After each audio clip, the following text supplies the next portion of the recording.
Pagpala at magandang araw sa ating lahat. Ako si Alvin John Adorable, mananaliksik sa panitikang Pilipino. Ang aking napiling pilosopo ay si Napoleon I. Mabacquiao Jr. at ito ang pamagat ng aking papel. Pilosopiyang Pilipino o pilosopiyang may halong banyaga.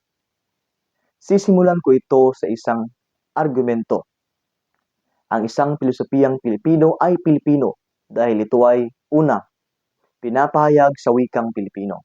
Pangalawa, kung ang pagkamamamayan ng namimilosopiya ay Pilipino. Pangatlo, kung ang kamalayang taglay ng namimilosopiya ay Pilipino. Unang punto. Ayon kay Napoleon, kung ito ay Pilipino, ito ay pinapahayag sa wikang Pilipino. Ang pilosopiyang Pilipino ay maaaring ipahayag sa wikang banyaga, bagamat ang ipahayag ito sa wikang Pilipino ay magbubunga ng higit na pagpapayaman nito. Pangalawang punto, ang isang pilosopiya ay Pilipino kung ang pagkamamamayan ng namimilosopiya ay Pilipino. Nararapat lamang na bigyan ito ng pansin sa lahat ng mga namimilosopiya. Sa kadahilanang, ito ang nagsisilbing pundasyon upang mapaunlad ang isang pilosopiyang Pilipino. Pangatlong punto, ang isang pilosopiya ay Pilipino kung ang kamalayang taglay ng namimilosopiya ay Pilipino. Ano ba ang ibig sabihin ng kamalayan? Ito ay nakabatay sa pagpapahalaga at pamamaraan ng isang namimilosopiya.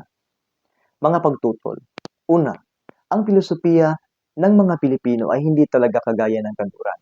Bagamat maaring ipahayag ang pilosopiyang Pilipino sa wikang Pilipino.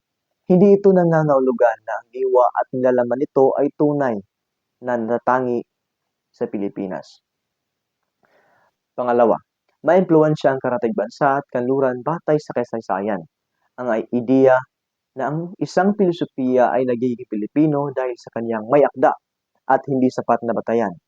Maraming Pilipinong scholar ang nag-aaral ng mga banyagang pilosopiya at isinasama ito sa kanilang sariling ideya. Pangatlo, ang pilosopiyang Pilipino ay hindi nakasulat sa libro, kung hindi nakaugat sa ating kultura. Ang ideya na ang pilosopiyang Pilipino ay dapat ipahayag sa wikang Pilipino ay maaring hindi laging totoo, sapagkat ang tunay na pilosopiyang Pilipino ay hindi laging nakasulat kundi nakikita sa ating pamumuhay, tradisyon at kaugalian. Dumako naman tayo sa pilosopiyang Indonesian. Ang papel ng wika, pagkamamamayan at kamalayan. Una, ang pilosopiya ay mas nagiging epektibo kung ito ay pinapahayag sa sariling wika. Ang pananaw na ito ay kaakibat ng isinusulong ni Alisabana na naniniwalang ang bahasa Indonesia ay dapat maging pangunahing wika ng diskursong intelekwal at pilosopikal sa Indonesia. Ikalawa, pagkamamamayan ay isang mahalagang salik sa pagbubuo ng isang pambansang pilosopiya. Ganito rin ang pananaw ni Alisabana na naniniwala na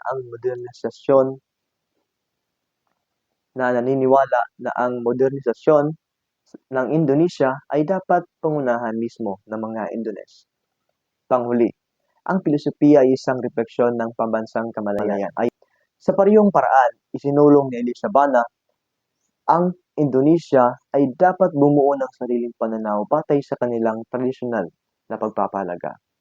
Sa kabuuan, ang pilosopiyang Pilipino ay higit na mapapalalim kung ito ay ituturi bilang isang intelekwal na proyekto.